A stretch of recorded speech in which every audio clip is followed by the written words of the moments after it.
Hello there. Thank you for watching. I did not want to really do this video, but I feel like it's necessary because I need you to understand the situation that Diego and I are in when it comes to the St. Luke's case here. It's escalating. I've tried everything I could to make peace with St. Luke's executives and the Hall & Hart attorneys, but they've rejected every offer, of peace, every token of peace that I've offered to them, and they've actually come after Diego and I even harder. So I just feel like I've been compelled to do this video to give you the information about what they're trying to do with this. The latest is they're trying to get a arrest warrant for my arrest to hold me in jail, and I'll give you those details. So that's the reason for this video, and you're going to want to watch clear to the end because I have some very, very important information that I need to show you of what's happening in Idaho. But first of all, take a look at these documents. I mean, this is only 2 weeks worth of court documents that's been sent from Holland & Hart St. Luke's attorneys to my house. And it comes from, by the form of UPS, personal servers, United States Postal Service, FedEx. The sheriff will drop some things off. It's just crazy. And amongst all this, they are claiming that we are the ones that are continually harassing them. And it couldn't be, they're claiming this in the court documents and so forth. It couldn't be further from the truth. It's just opposite. We just want to be left alone. In fact, now St. Luke's executives and Holland & Hart attorneys just filed yesterday with the courts a motion asking the courts to have me arrested and hold me in jail. And in the motion, which I have in my hand right now, it says that we seek 4 things. 1, a warrant of attachment for Bundy's arrest. 2, a conditional sanction placed on Bundy and PRN until they have removed the specific web pages. We'll talk about that here in a little bit. 3, the criminal sanction of a fine in the amount set by the court. So they want to fine me. And 4, their reasonable fees and costs in bringing this motion. So they want me to pay for their attorney fees. Now, just to go back to these web pages that they're talking about. Evidently, there was a order from the court that was issued to remove certain things on People's Rights webpage. Well, I didn't know anything about it, so I had to go into and find out, and come to find out after some research that a individual in Utah in area 3A and 3B wrote an article. Now this is in Utah, not in Idaho, wrote an article titled "Baby Wrongfully Torn from Arms of Mother in Meridian, Idaho." Sounds like a pretty honest title. Well, in that article, it states that Chris Roth, president of CEO and CEO of St. Luke's, was, how did they state it? Is a criminal accessory to child abduction, and the court ordered that statement to be removed. Well, anyway, once I found it and I got the court order and I got some legal advice, we ended up changing it to censored pending litigation. We took off the Chris Roth is a criminal accessory of child abduction and added censor pending litigation, right? So we complied. Didn't want to comply because I believe it's free speech, and I believe that he is, was an accessory to child abduction, but the court ordered it, and we changed it during the litigation.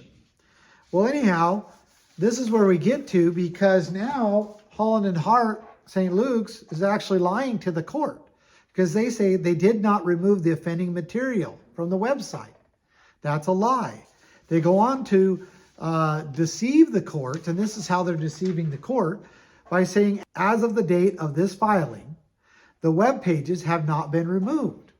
But if you remember, the court didn't order the web pages to be removed, only the specific material to be removed. So they're saying that I should be arrested now because I didn't remove the web pages. And I just want to remind you, I didn't write this article. I didn't even know this article was written. It wasn't even written in Idaho. I'm a state assistant in Idaho. This was in Utah. People's Rights is a network that's completely decentralized. We don't control Utah. Utah doesn't control us. None of the other states. And so for them to say this and accuse me of this, and then try to deceive the courts in this way, to me is unscrupulous. It's like somebody doing a YouTube video in Utah and someone doesn't like it, so they sue another person in Idaho. How much does that make sense? So that's reason number one that they're asking the court to arrest me or to issue a warrant for arrest. Reason number two is last week I wrote an article titled "There's No Silver Bullet to Securing Liberty." And they say, even though I don't mention their name, I don't mention the situation, when I wrote it, it wasn't written in any way for the St. Luke's situation. It was a general statement saying what we must do to secure liberty. And in it, they reference in their motion that this is the reason why they think I would be arrested, because I threatened and intimidated them. Now listen to this. They say that I wrote, "Stop thinking that the courts or elected representatives are going to save us. Stop worshiping the police or anyone else that secures more power to the institutions that are threatening freedom. Stop wasting your time thinking that Congress or the president is where the solution resides. Stop being afraid. Stop thinking that remaining free is easy. It's not. The people must balance the power that is forming against them. We must peacefully unite, plan, and prepare so we are able to defend ourselves as necessary. The right to defend yourself is a right that is given to you from God, and a right that is protected in our founding documents. The same document that means nothing unless it can be enforced by the people." Now, they emphasized in bold, enforced by the people. So I guess that's what they mean by I intimidated or threatened them. I also wrote, "It is going to take unity, suffering, and willingness to use violence in defense, like it always has." And they're saying that somehow, even though their name is nothing, no name, no reference, nothing about the case, something totally separate, they're saying because I wrote these things that I threatened and intimidated them. In fact, they go on to say Bundy's recent threatening rhetoric has garnered significant media attention, indicating the wide distribution of Bundy's harassment and intimidation. That's what they're saying. So because of an article that someone wrote in Utah that was actually changed according to what the court order wanted, and because of an article that I wrote that had nothing to do with St. Luke's, they're saying that I violated the protective order that the court has and that I should be arrested. That's what they're saying. Now, and in this motion, they call for the court to issue a warrant 4 times, a warrant for my arrest 4 times. But on the last page, it emphasizes something that seems to be a pattern with Holland and Hart attorneys and St. Luke's executives. And it says that they want me to pay all the attorney fees for this processes. They want me. Now, speaking of that, Holland and Hart also filed a court document just recently asking the court to award at least $250,000 in punitive damages to each St. Luke's party from each defendant in this case. So let's do the math. If the court gives Holland and Hart what they want, that means that St. Luke's health system would receive $1.5 million from Diego and I. On top of that, St. Luke's Regional Medical Center would receive $1.5 million from Diego and I. On top of that, Chris Roth, the CEO of St. Luke's, would personally receive $1.5 million from Diego and I. On top of that, Natasha Erickson, the doctor who misdiagnosed baby Cyrus and called CPS, would receive $1.5 million from Diego and I. And on top of that, a nurse by the name that works for St. Luke's by the name of Tracy Jungman would also receive another $1.5 million from Diego and I.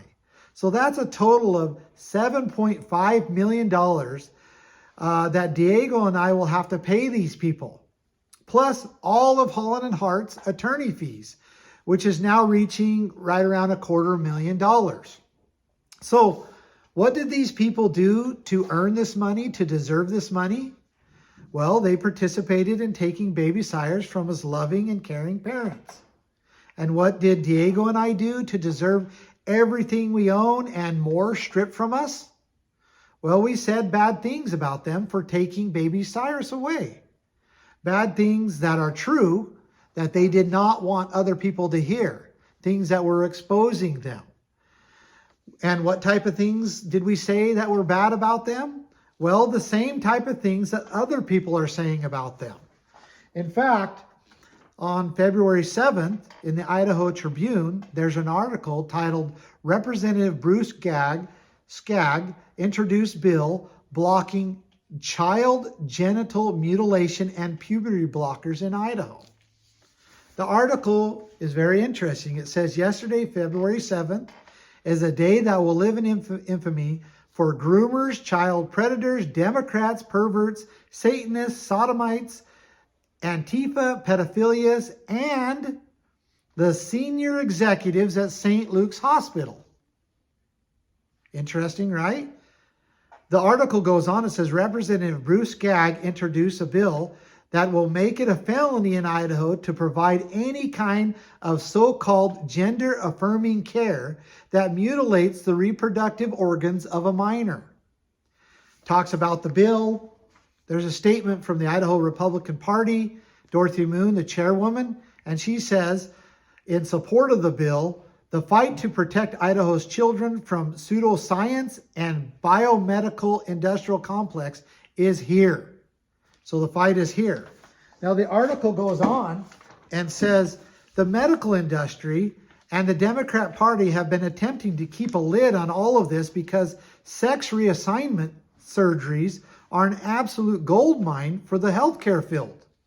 These surgeries cost hundreds of thousands of dollars and are usually accompanied by years of care, dozens of different prescriptions, frequent complications, and ongoing care. So they make a ton of money on these sex reassignment surgeries.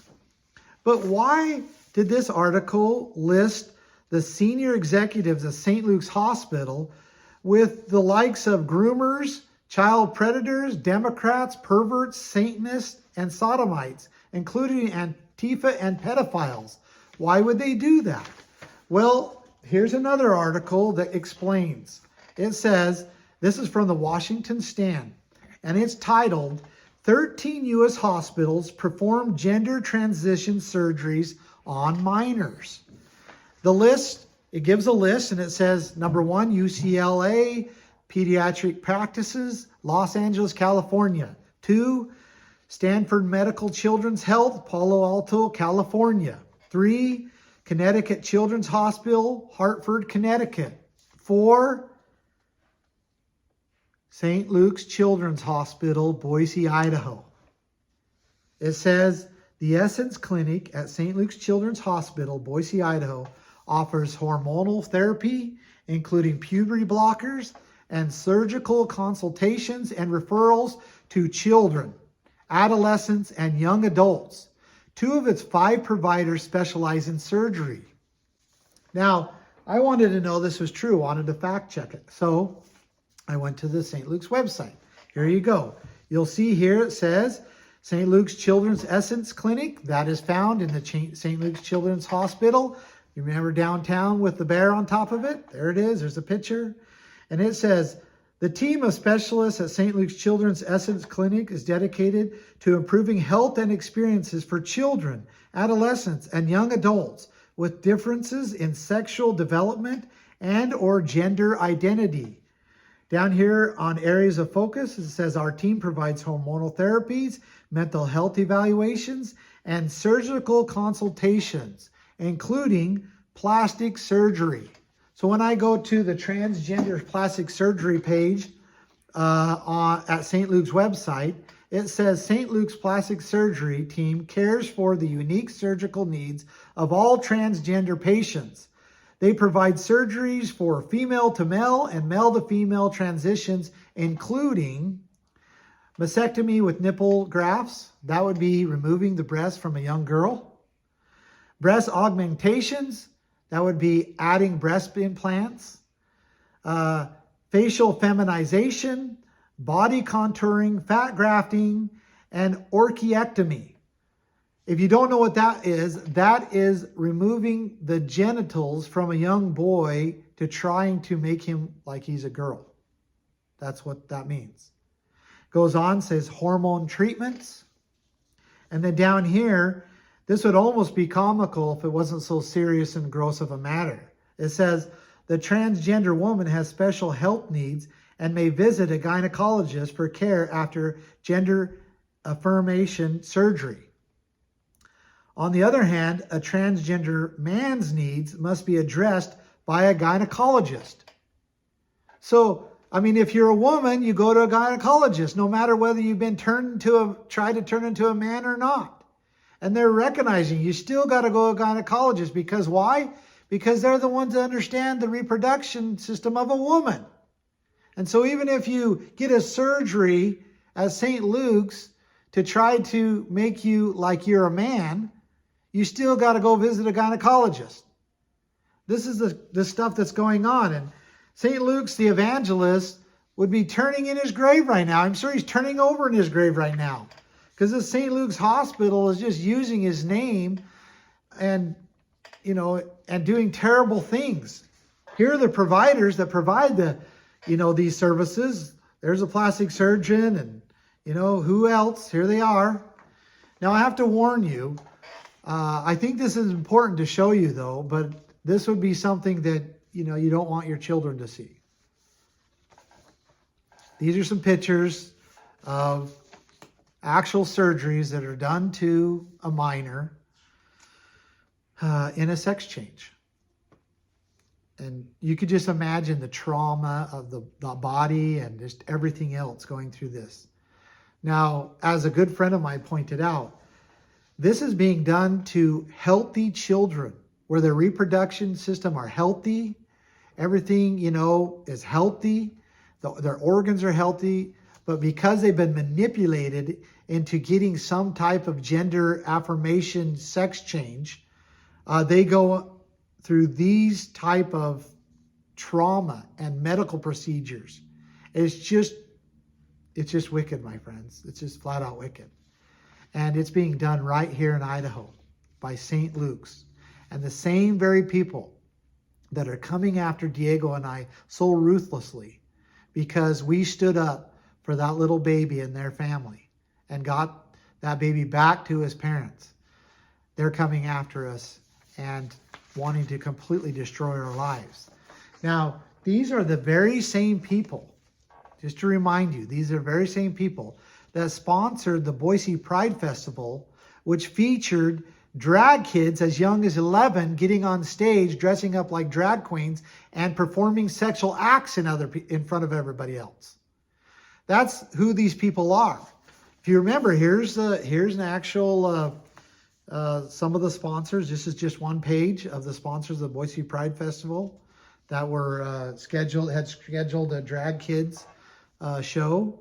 And you can see right there, Holland and Hart, St. Luke's, Department of Health and Welfare, CPS was one of them, the IACI boys. And ultimately what this case has become against Diego and I is just political retaliation for challenging the Idaho establishment's power. St. Luke's Hospital is closely connected with the Department of Health and Welfare, CPS, the governor's office, Holland and Hart, and IACI. And we have challenged them many, many times, especially during COVID. Now, just to make this connection, here's a list of just one portion of the COVID relief funds that went to St. Luke's Hospital. It's over $121 million coming directly from the governor's office to St. Luke's hospitals. And I just wonder how much of this money is going to mutilate children in Idaho. Now, if you know, most of their annual funds come from donations that the good people of Idaho give St. Luke's or taxpayer dollars. And what are they using it for? They're using it for, things like child sex changes and to pay high-dollar attorneys to come after their political enemies. Here's on the governor's website. It shows here that part of governor's working group, coronavirus working group, is the CEO of St. Luke's was on it. And then here shows how much he made in 2020, $8.5 million. And look at the treasurer for St. Luke's in 2020 made $1.2 million. The treasurer. These are coming from donations and taxpayers. This was prior to the COVID money. So this is just donations and taxpayer money. And I just want to, express to you what's really happening and who is really doing this to Diego and I and our families. And that we've been put under peril. If the judge awards what they want, there will be a warrant out for my arrest. They'll arrest me and put me in jail. And, what do I do about that? They also, if the judge awards what they want, they will be awarded $7.5 million of money that Diego and I don't have. We're just family men. We don't have that money. So they'll take everything from us. They'll take our homes, our bank accounts, our vehicles, everything, our businesses. They'll take everything from us. And there's just really no way to stop them. St. Luke's is paying them hundreds of thousands of dollars just to bury us. And there's just no way to respond. There has been no way to respond, and they know that. And so this is why, I need you to be aware of what's going on and who is doing it and why I felt like I had to do this video. So, thank you.